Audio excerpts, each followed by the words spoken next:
First of all, I'd like to thank Paul and CY and my good friend Prime Minister Jiang Yihua for inviting me here to share the podium with my old friend Kishore. I owe him a belated thanks for hosting me a lunch some years back when I visited Singapore and gave a speech at Lee Kuan Yew School. He was the dean at the time, and I knew he once served as a president of the Security Council in UN. So I asked him what impressed you most during your tenure there, and he said 3 words. So I thought, okay, what are those 3 words? He said, power, power, power. And I put that quote in my book. So even though we never talk about this, but I believe he and I belong to the same school of realism in the study of international relations. So when especially when geopolitical rivalry is tensing up, I think realism is something that we should really keep in mind once again. Anyway, I only have 40 minutes and 1 minute is gone. I'm going to talk about instead of the U.S. election. I'll get into that, but I'll mainly concentrate on the role of Taiwan in U.S.-China competition. Competition is a euphemism, actually. In my view, it's more confrontation than competition. But anyway, we live in Taiwan, and Taiwan, as we all know, will bear the brunt if anything goes wrong between U.S. and China. So we have to pay more attention to that. And my experiences with giving speeches is that after 1 week, people will forget 1/2 of your speech. After 1 month, they forget everything except your joke. And I happen to be not good person, cracking jokes. So I prepared a written script for you, and it's in your envelope. You may want to look at it, or look at the PowerPoint that I prepared separately. Okay, this is the contents.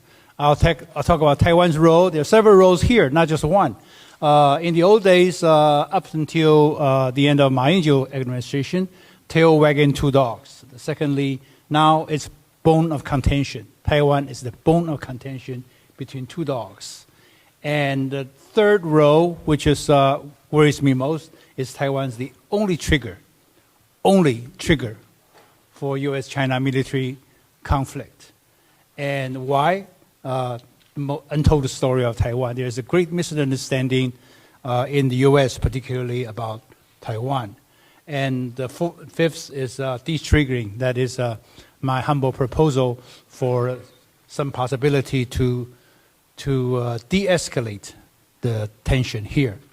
Okay, the tail wagging 2 dogs. This is history. I don't want to go in detail. You can access my prepared script. Anyway, it's actually this is the subtitle of my previous English language book, published in 2009 or 2010. Taiwan at the time was the tail, and we could wag 2 dogs because Taiwan went through democratization, Taiwan economic miracle, and moderate relations with China and all that. So U.S. and China paid great attention to us, and Taiwan took a number of initiatives that changed the cross-strait relations, oftentimes catching the U.S. and China by surprise and forcing them to react, sometimes favorably, sometimes harshly. Examples. Oh, okay. Examples are in my prepared speech. You can see the special state-to-state relations by Li Denghui's Cornell visit, 92 consensus, or whatever. I mean, these are all Taiwan's initiative. we talk about over lunch this morning, and the white gloves. That is how Taiwan and China could sit down and negotiate on a variety of issues. So that's also Taiwan's initiative, Taiwan's invention. Also, Chen Shui-bian, also, one country on each side and all that.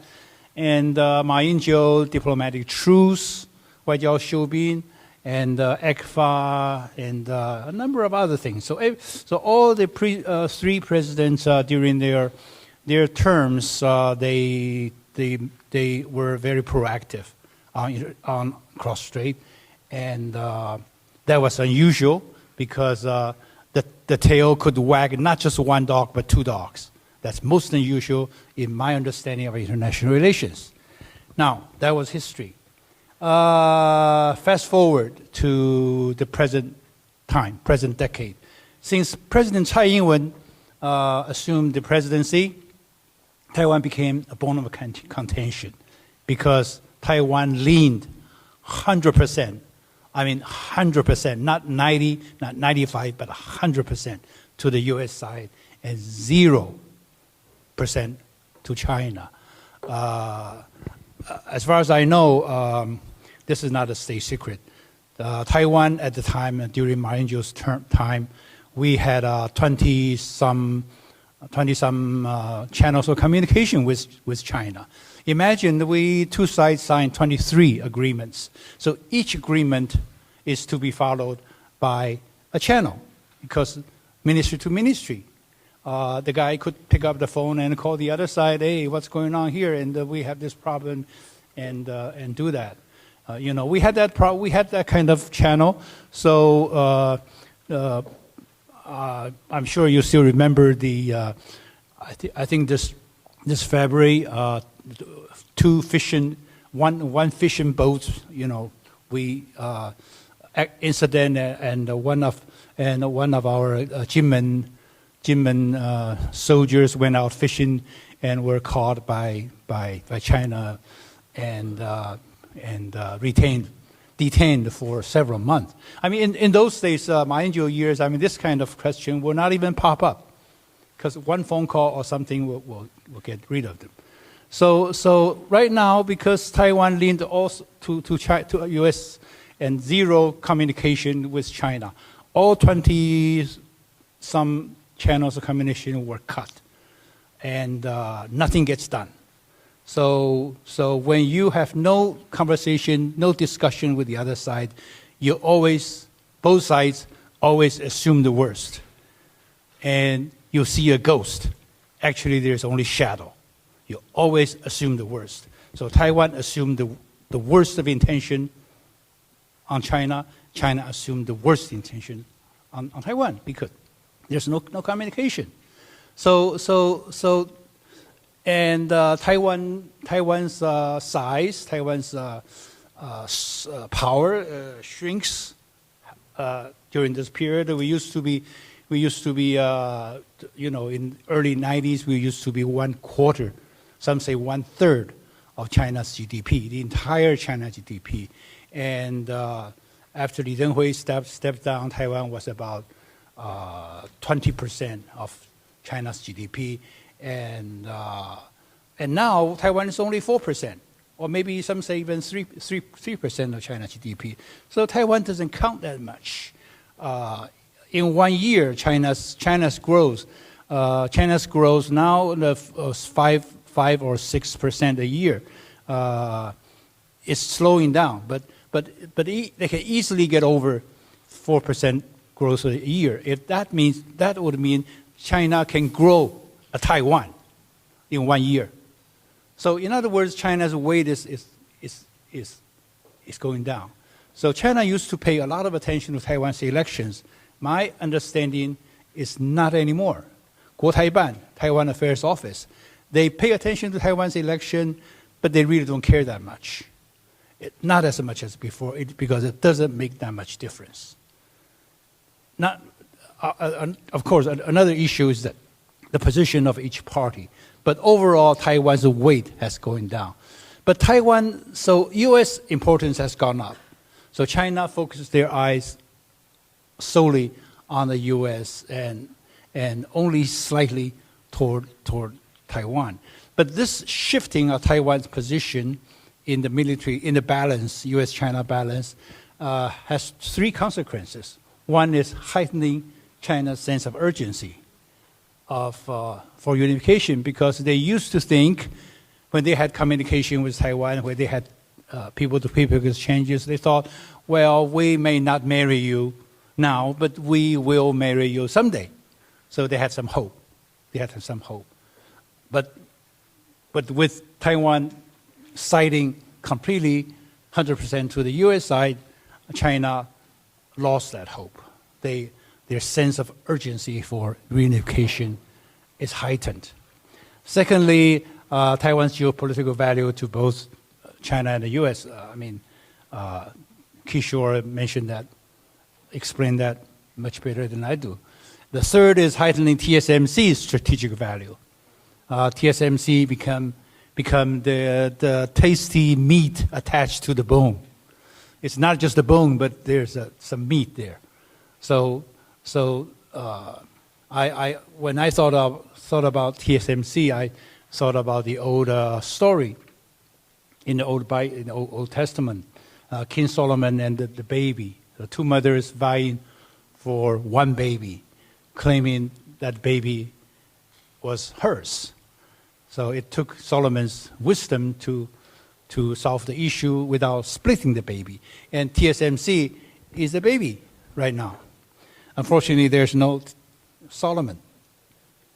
And actually worse than that, worse than the bone, Taiwan is also a trigger. That's what worries me most. This is why I'm probably one of the few people in Taiwan, analysts in Taiwan, who appear to be always more worried than others, because I think Taiwan is a trigger. The Cold War, not too long ago, Kurt Campbell, the U.S. Deputy Secretary of State, said this competition is not Cold War. I totally agree. I totally agree with Campbell. But I think it's worse. The competition is worse than Cold War, because during the U.S.-Soviet Union Cold War, there was no Taiwan.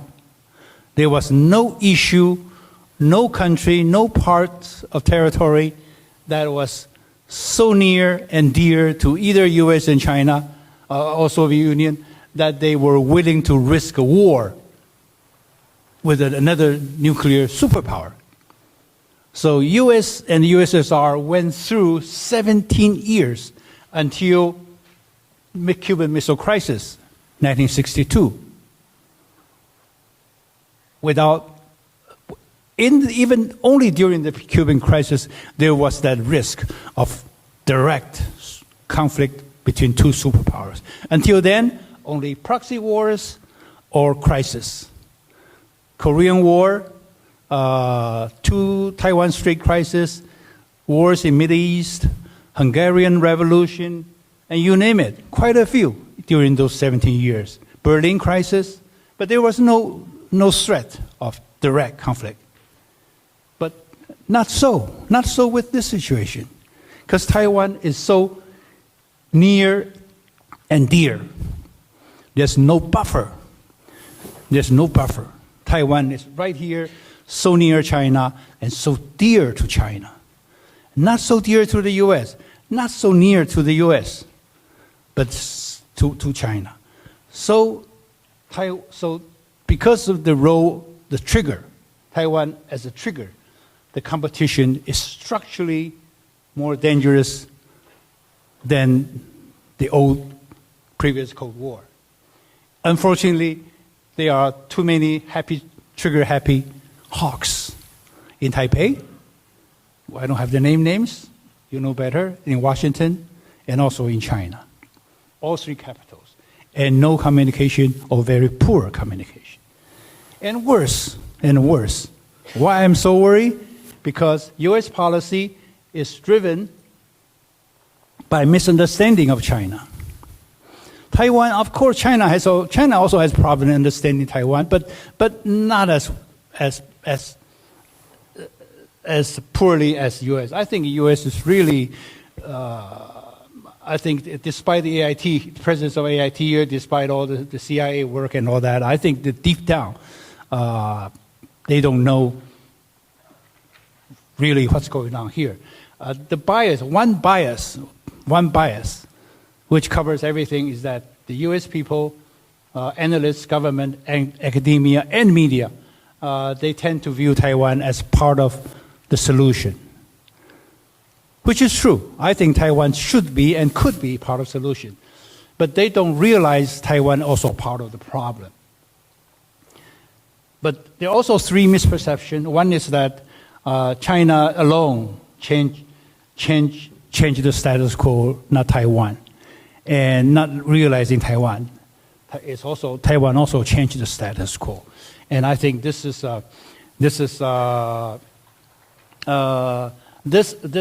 consequences of this misperception is that the heightened China fear of containment, Taiwan-China, U.S.-China collusion against China, U.S.-Taiwan collusion against China. So China's fear is heightened. Secondly, emboldening Taiwan's pro-independence policy. I don't want to use the word pampering, but I think that's practically the case. Practically the case. But at least people in Taiwan, at least DPP administration felt very safe that the U.S. is on our back. So we don't have to worry about, we don't have to do anything. We don't have to reach out to China. We don't have to do anything that is conducive to reducing the tension.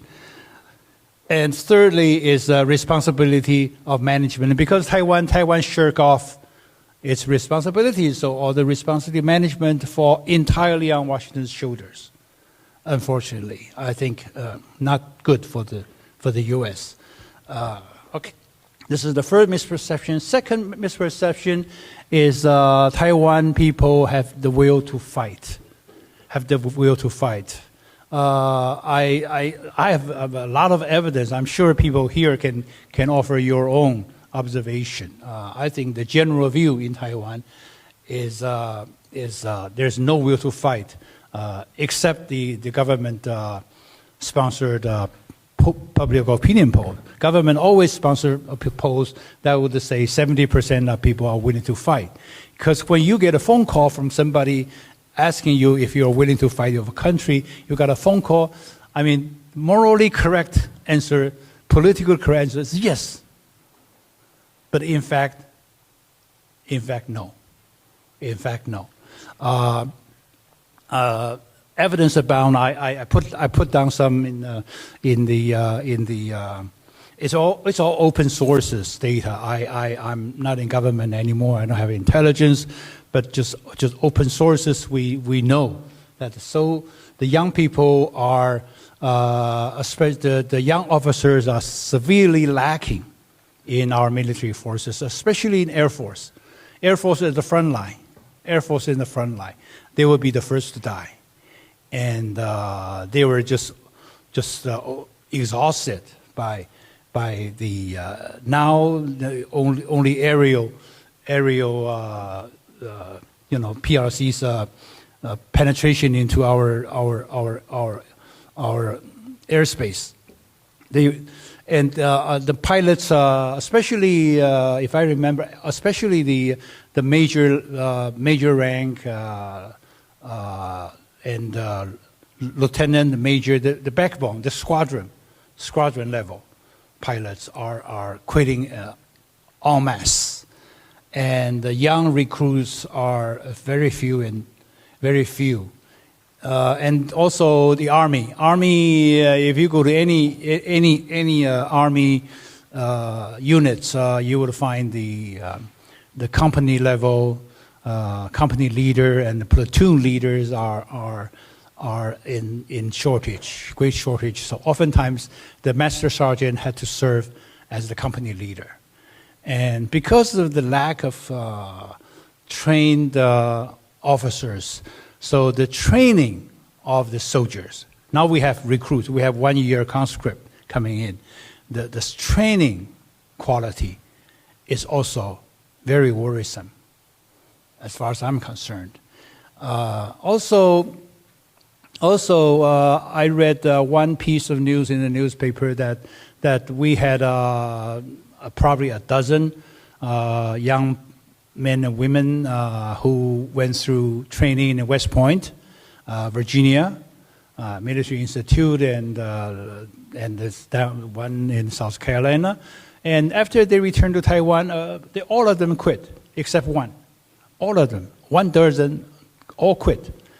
Some of them quit before their time. In other words, they had to pay back the money. This is not a picture. This is not a picture of an army armed forces that's ready to fight. But Americans don't know that. And sure, we have some elite troops. I think our Marines are pretty good, as far as I know. But other than that, I have big question mark. So anyway, I think Americans are not quite aware the deep heart of the young people here. They only talk to people who are willing to talk, and they will tell you political correct answers. So this understanding, misperception has 3 policy consequences. One is the policy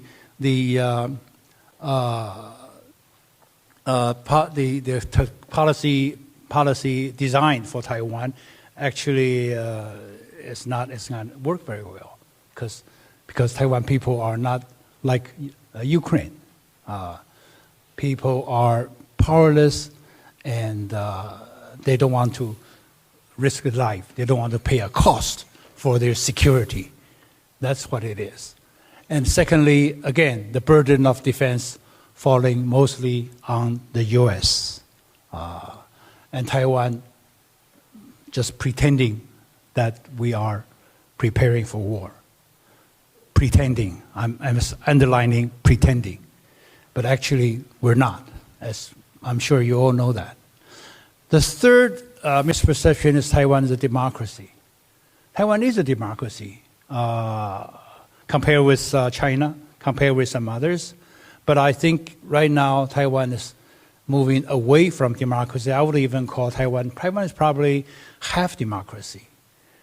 We have election, sometimes fair, sometimes not so fair. It's free. We have freedom of speech, like what I'm doing now, but unfortunately, it's toothless. It's toothless. In other words, you can bark or with your to your heart's content, but you can't bite because you have no teeth. That's what freedom democracy is about. Why so? Why freedom of speech is toothless? Because we have a very authoritarian president. Most people don't know that. I spent quite a few pages in my book about this. This goes back to Li Denghui's constitutional revision in 1997. According to my venerable elder Chen Fu, his memoir, he said in his memoir, he was the Kuomintanghui, National Assembly. He was the chairperson of the National Assembly. He said that during the process of constitutional revision, and KMT has its version, everybody has a version, and all of a sudden, one day, Li Denghui slipped through his aide, his own personal copy, to Chen Fu, and asked him and the KMT caucus to pass it, and he had to. He threatened to resign, but he didn't. So the Li Denghui's version, personal version, passed through the constitutional process and became the new constitution beginning in 1997. A new constitution empower our Republic of China's president as if Republic of China president is a king or queen elected. Why? Because, let me see if they, okay, here. Okay. The details not here. Details in my prepared. So because in Taiwan's president's power is more powerful than U.S.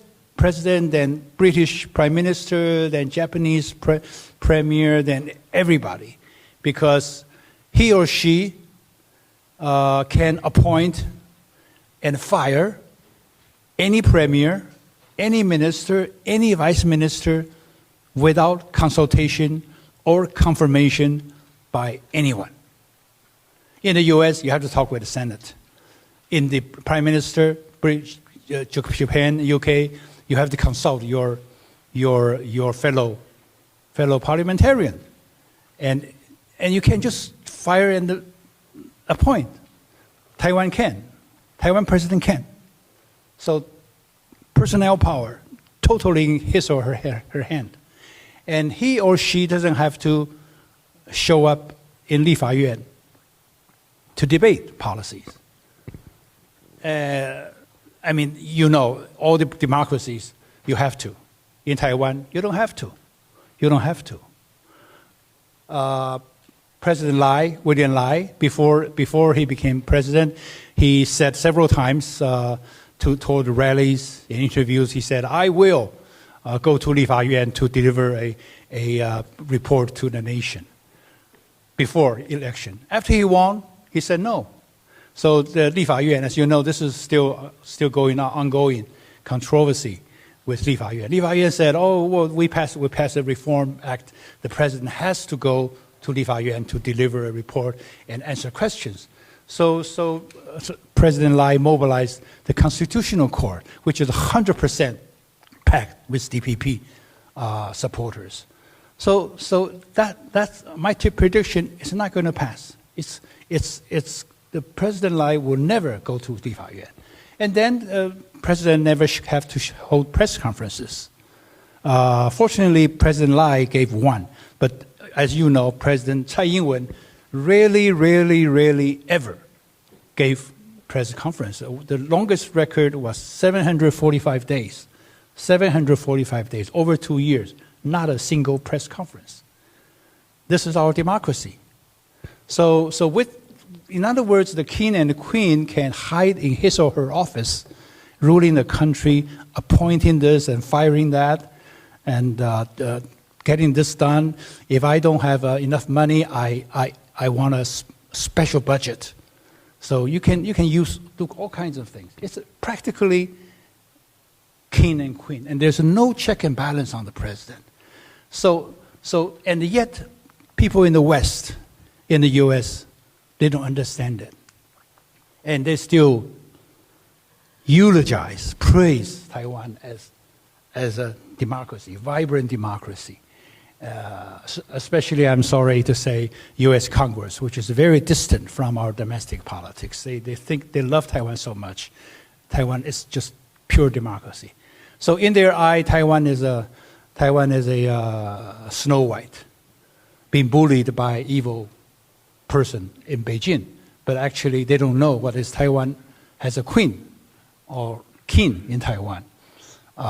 It's this misperception has positive consequences as well. Deeper. Oh, I'm sorry, this is not working.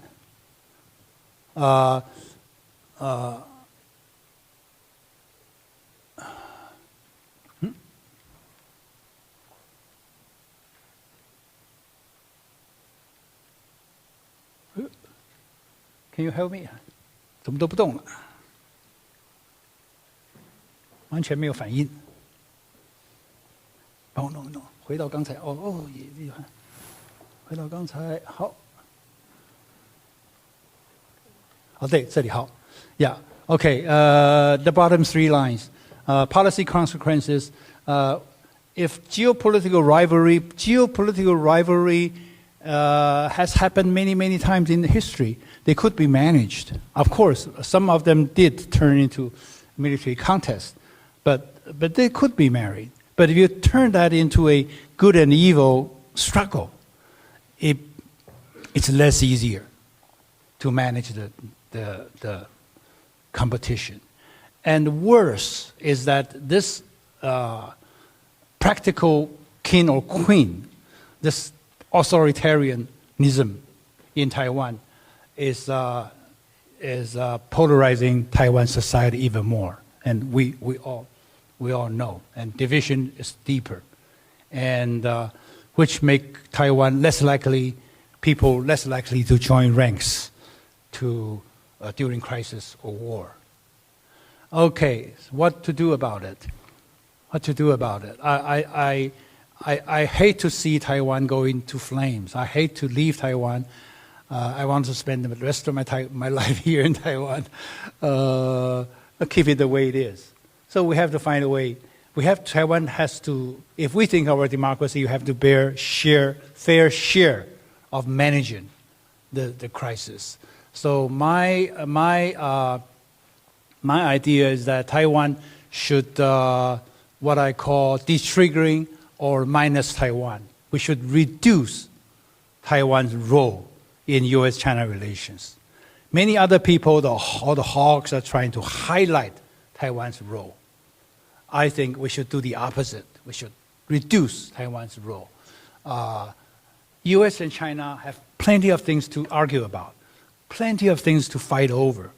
Technology, trade, and finance, and you name it, and South China Sea, and whatever. But I think they can do without Taiwan, and they should do without Taiwan. If they do without Taiwan, their competition can go on for years and decades. No, I don't know who's going to win.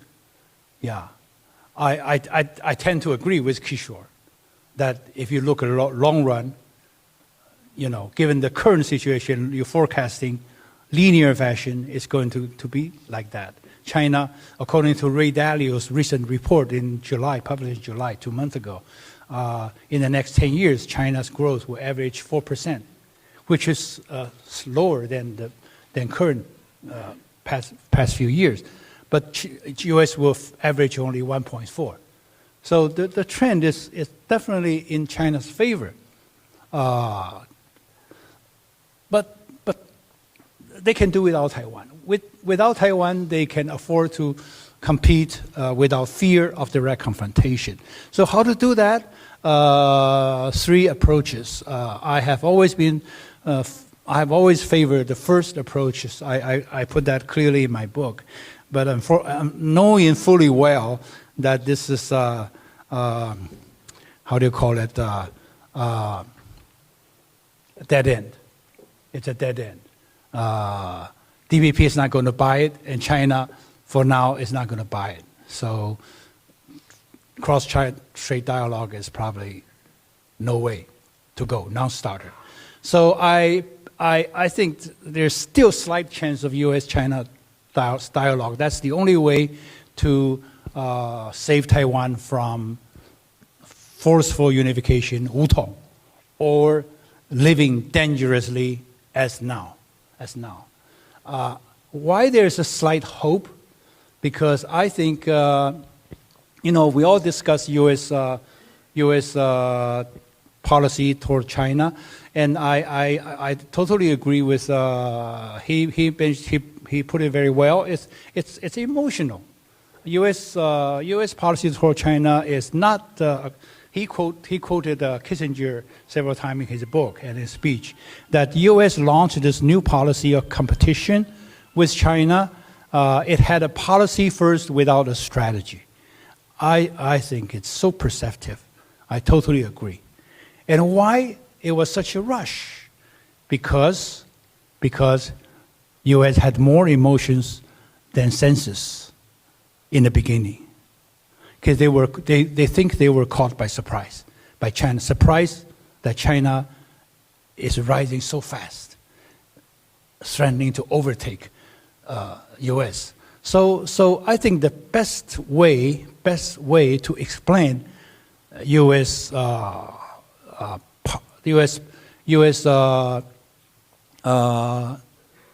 policy consensus toward China, despite their internal differences, despite the partisan polarization, the only way is this psychological model.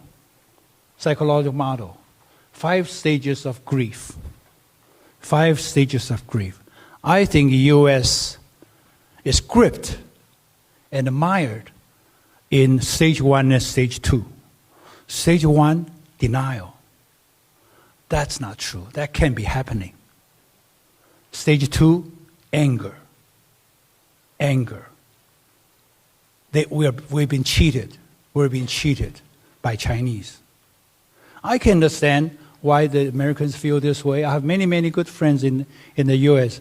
I can remember. I personally went through my personal deliberation of this issue changed a bit. In the 90s, I was a firm believer in democracy in Taiwan, of Taiwan. And also I believe to some extent that Taiwan's democracy could influence China. But after visiting China several times after I left government, I changed my mind. I thought China was too big and too proud to adopt the Western system of multi-party competition, freedom of speech, and all that, because the country was too big, too diverse, and they're too proud to accept that system. So I personally thought, well, I was wrong in the 90s, and the people of each country should think what's the best for what's the best system for their own, on their own. No, the system cannot be imported from abroad. But I think I came to this realization after a few visits. I thought I bumped into American scholars, and they continue to believe. So even now they felt that Chinese cheated them for believing that they could be changed. But I think Americans, my good friends, misled themselves. I have a good example. My personal. My wife is here. She probably doesn't know. So I don't know if I told you about that. In sometime after year 2000, I had a good friend of mine. He's about 15, maybe 20 years my senior. A eminent American scholar of political science in Ivy League University, whom I respected very much. He was visiting Taiwan, and I invited him to my home. And at my home, we have a small room devoted to a Buddha, Guan Yin Pusa, and ancestors. So I burn incense. My wife also. We burn incense from time to time to pay our respect to the ancestors and to Guan Yin Pusa. It became a habit. But when the good friend, professor, I don't want to name his name, he said, he was so shocked. He said, Suchi, I mean, after education in the U.S., after all these years living in the West and traveling, and you're still doing this? And I was more surprised than that he would feel that way. Because so I think this is the Chinese side he didn't see, despite his years of immersion in Chinese studies. He was a study of Chinese culture and all that, not politics. But I thought,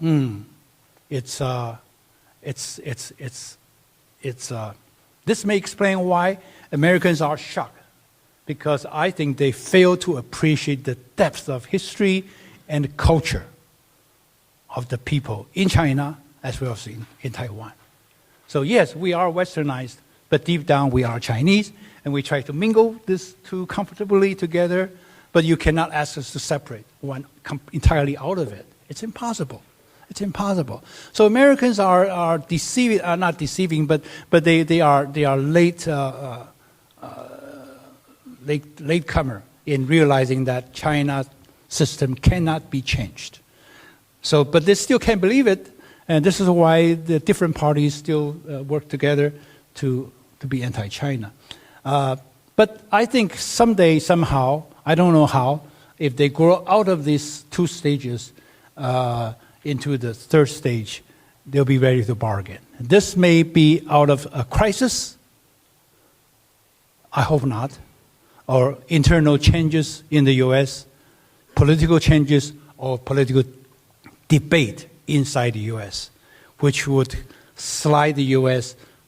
from stage 1 or 2 into stage 3. At that time, the time would be ripe for negotiation. I think China would be ready, even though right now they say, well, Taiwan is their internal affairs. They don't want America to intervene. But I think deep down they are willing to negotiate.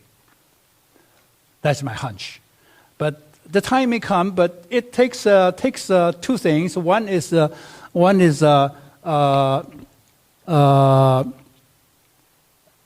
mutual recognition of the danger of conundrum.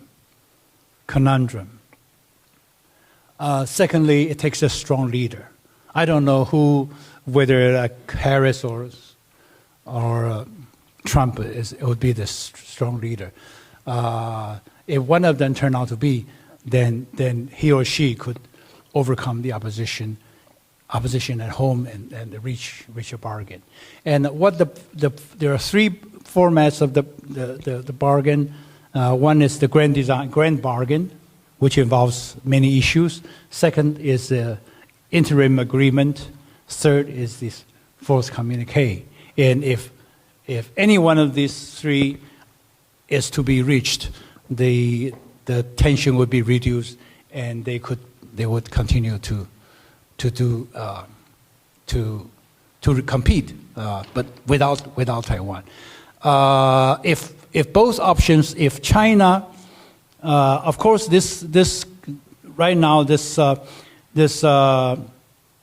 tension, high level tension, can continue, procrastinate for some time, but I doubt China or Xi Jinping will allow it to go on for long time. I seriously doubt it. His age, his political career, and the military balance, everything, as far as I know, will give him a crunch on time. So I will not be sit relaxed that we can have a good life for a long time to come. So if we don't explore these two non-forceful options, then PRC would believe that there's no hope for peace. So there's always the last resort, which is not unthinkable. And Taiwan's role is minimal at this point because it's a geopolitical rivalry. Taiwan, because we put ourselves 100%. If Taiwan put ourselves somewhere like Japan or Korea, I always say Taiwan should learn from Japan or Korea. They are also moving toward anti-China. But they always cut the spectrum 90, 10, 80, 20, 70, 30, not 100% zero. Not 100% zero. Taiwan, unfortunately, put 100% zero. By doing that, we forfeit our historical privilege. This is the only crack in our history, Taiwan's history, centuries history, only crack when Taiwan could help manage and determine our own fate. But we forfeit, DPP forfeits this privilege. By doing that, we leave our fate to the hands of one power, one great power, that is China, or two great powers, US and China. And Li Denghui will turn in his grave. Yeah. Thank you very much. overtime. Sorry. 朋友都知道我是很挑剔的，防晒乳我选 KISS 皇家呵护抗光清爽高防晒凝露，因为它有媲美蓝光神盾的抓藻植萃，保护我在阳光下延缓肌肤老化，维持青春弹力，可以防御工作环境里的3C 商品、各种光源对肌肤的伤害，擦起来清爽不黏腻。我特别喜欢它做到海洋友善，365天，天天抗光抗老化，是我的保养日常。你呢？呵护您，呵护全家人，专属你的 KISS Royal Care 抗光清爽高防晒凝露。